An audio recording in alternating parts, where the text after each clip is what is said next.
Happy Father's Day to all the dads out there. In an interesting twist, I'm going to have to attack a guy for being too much of a protective father. Rikishi went on his podcast and absolutely threw a fit because Jey Uso lost the world title to Gunther. So he decided to go on a 5-minute rant against the WWE and WWE Creative because Jey Uso lost. We're going to go through this entire clip. Well, as much of it as I can stomach. I already went through it once. I'm not sure if I'm going to be able to make it again. But there's some things here that I want to discuss. And we're gonna get into those now. Here's what I feel. I feel that those are writing for this kid. His storyline, you didn't do him justice. You didn't feed this champion right talent to be able to continue to make this champion. Not a fair shot in my eyes. So you go 51 days. I say fire. Fire those that are writing for this kid here. All right, let's pause it right here. Issue number 1. Jey Uso is 40, and he's referring to him as this kid. I get it, it's his son. But Jey Uso is 40. Jey Uso has been in WWE over a decade. Nobody outside of Rikishi looks at Jey Uso as if he's a kid. All right? And 2 years ago, the idea of Jey Uso being world champion was absolutely laughable. All right? I probably should say 4 or 5 years ago because he actually was in the main event 2 years ago. You know, he was main event Jey Uso 2 years ago when I went to SummerSlam. 51 days is long enough. Considering certain people weren't world champion at 0 days, Jey Uso being champion 51 days is fine. Now, you want to blame the creative? Okay. I do think his title run sucked because he was not given appropriate talent. He wasn't given any storylines at all, to be quite honest. He just held the belt, yeeted, and wrestled in random matches. So, okay. But I don't think he should have even had the belt in the first place. Nor do I think he should have won the Royal Rumble in the first place. I think the fact that he was the champion is... it's hard to stomach it. Let's put it like that. But, you know, we took it on the chin. It happens in wrestling. Guys get over. Jay got over. He sold a bunch of merchandise. It was the right decision at the time. But now it's back to serious business. You know, we back to regularly scheduled programming. If you can't come up with something simple to promote and push your champion, that you, not me, you decide to put this kid in that position. But you wanted him to put them in that position. You complained when he wasn't in that position. You cried when he wasn't in that position. Again, the creative was bad. It was very bad. The idea that he lost the title back to the guy he won it from was bad. The fact that he lost to a sleeper hold was bad. Everything about this was bad. But him winning the title was bad too. Him winning the Royal Rumble was bad too.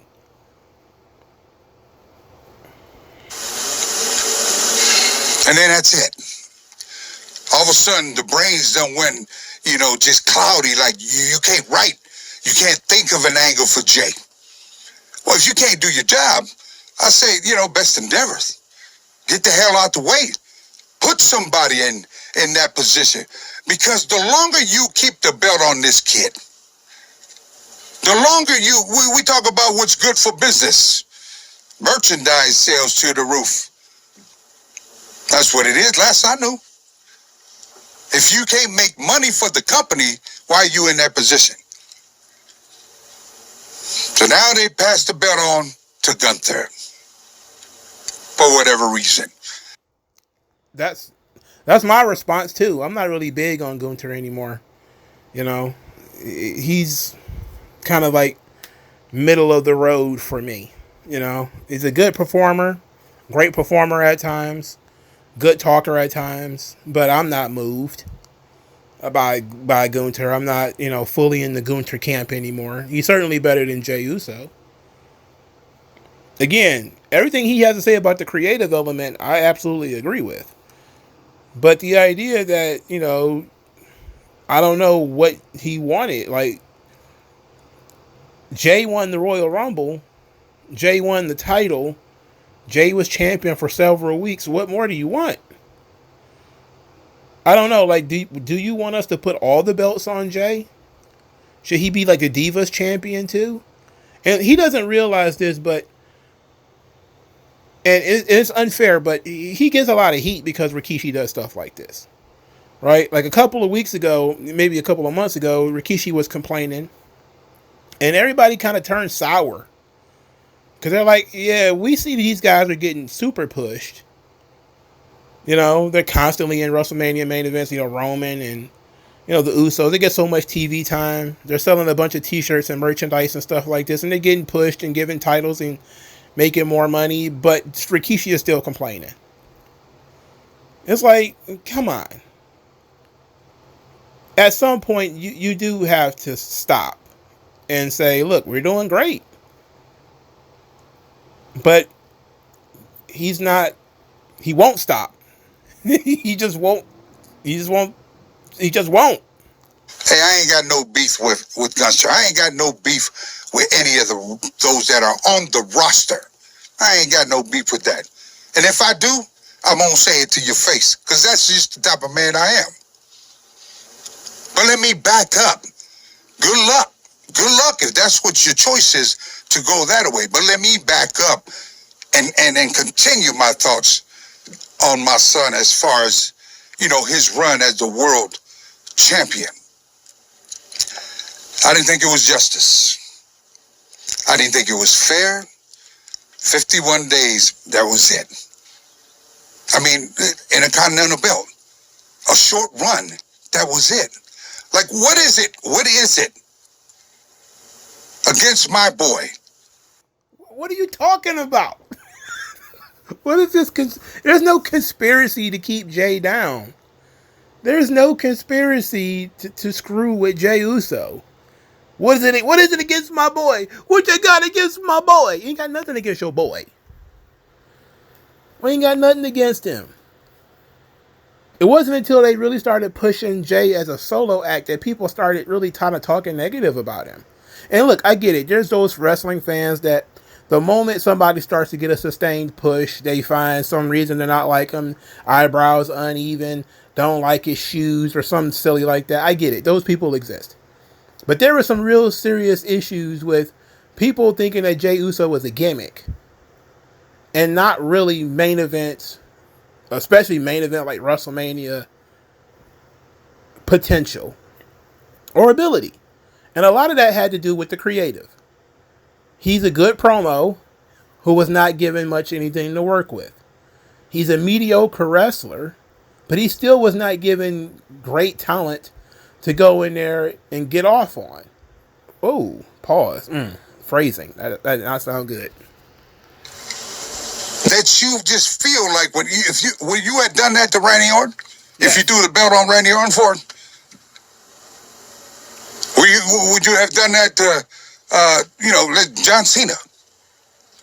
Wait a minute. Jey Uso is not in the same bracket as John Cena and Randy Orton. He shouldn't even be mentioned in the same conversation with John Cena and Randy Orton. And Randy Orton has had a whole bunch of really short title runs. I remember Randy Orton was only champion for like a month one time. It happens. It happens. What happened to Jay is not out of the ordinary. For mid-Carter, who became the world champion, 51 days is usually a solid amount of time.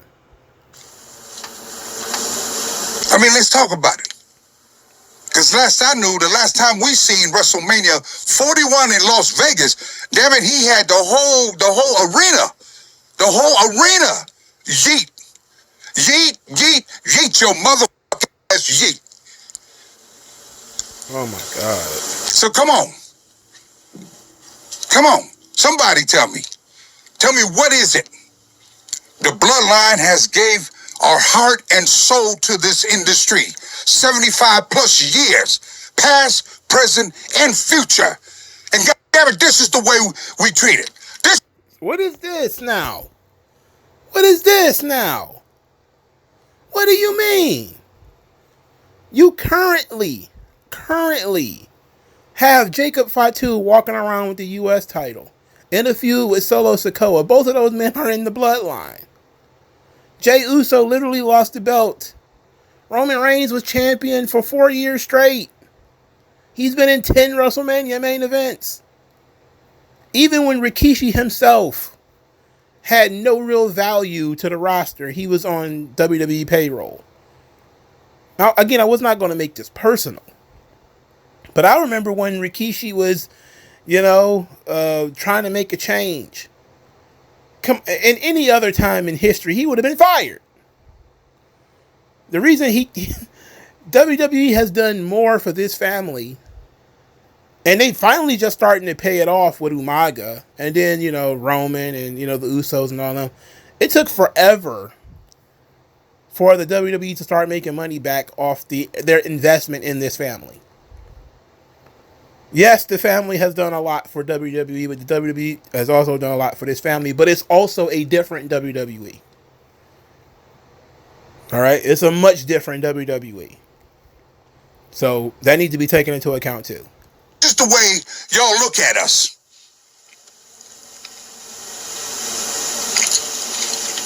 This ain't right, man. Ain't right. It's fine. It's fine. Come on. We've never been a problem. We've always been the source. The last I knew, the Bloodline, from Roman Reigns all the way down to the Usos, continuing on to Sefa, Solo Sikoa, Jacob Fatu. The last I knew. These guys did not get fired. It's not like somebody showed up and just fired all the Samoans. Nothing bad has happened to them. Jey Uso lost a match. He lost a title. Do you know how many times he's lost titles in his career? He's lost hundreds of titles. This is not that big of a deal. The right answer should have been, hey, you know what? Maybe it wasn't long enough. I didn't like the creative, but maybe he'll get it back next time. There's not going to be a next time, but maybe he'll get it back next time. I don't get this, man. I don't understand this guy. I'm not understanding this guy. Back when it was COVID, fans were on the screen of TV. Who kept WWE afloat? Come on. You want to talk? Y'all want to go there? Let's go facts, man. Let's do facts. Okay, that was 5 years ago. Rikishi. Roman Reigns was in the main event all 5 of those years. The Usos was on television all 5 of those years. They were never mistreated. They have not been mistreated. Nobody asked them to walk around barefoot and eat turkey legs anymore. Nobody's making them do that stuff. It's simple. Jey Uso got over. They gave him the belt, but he's not part of the long-term plan, so they took the belt off of him. Okay, this has happened numerous times in WWE with people like Kofi Kingston, people like, Bryan Danielson. It happens.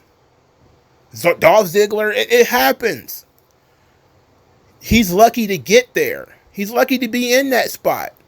He was blessed to be in that spot. But this comes across as being incredibly entitled, especially when there's a lot of fans who are looking at this family and saying they only get it because of nepotism anyway. Which completely disregards the work that these guys have been putting in.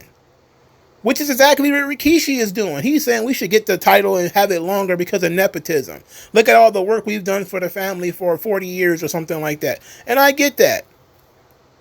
But it should be individual hard work that gets you success, not who you're related to. This was way before TKO came in the picture. Yeah, we know. Yeah, we know. Okay. Look, Rikishi is crazy. All right. We know that he's very passionate about his sons. He should. Well, he's not passionate about his sons completely because he has nothing to say about Jimmy. Jimmy's a jabroni. He don't care. Solo is Drewski and nobody seems to care. But he cares a whole lot about Jay because Jay's booking is important. But this was goofy. Hopefully Jay spent his Father's Day asking his old man to chill. I know he said that before, that he wanted his dad to chill and let his career, not feel like, and it's even worse because Rikishi is actually one of Triple H's peers. He was in WWE before Triple H showed up.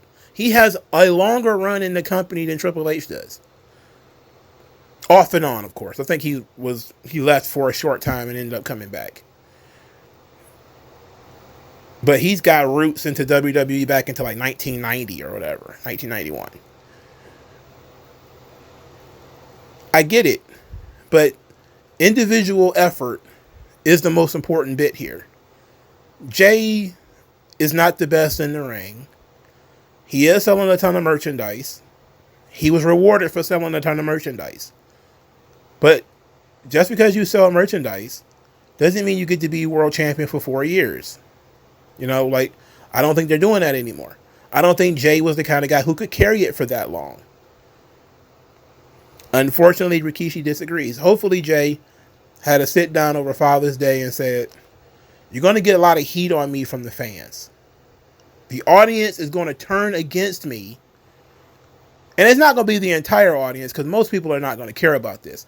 But the people who follow this stuff online, we know that if enough of those people are turned away, there are going to be audible boos and a lot of complaining if this continues.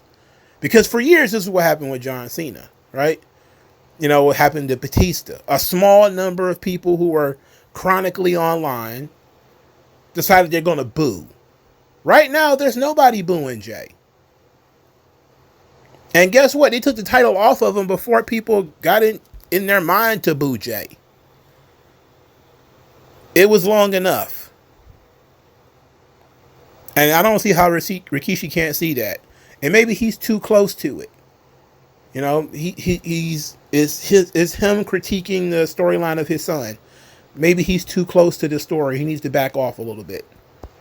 Maybe he needs to not talk about current storylines involving his children. I probably wouldn't do that if I had a podcast and my son was on the show. Either I would A, be all in and probably sound just like him, or B, I'd be completely detached because there's nothing you're going to say that is probably going to help his case. You're certainly not helping his case by attacking TKO and WWE and this is how y'all see us. It's like, man, what are you talking about? Nothing bad has happened to the guy, man. And stop calling him kid. He's 40. Like, share, subscribe. I'll talk to you guys later. Peace out.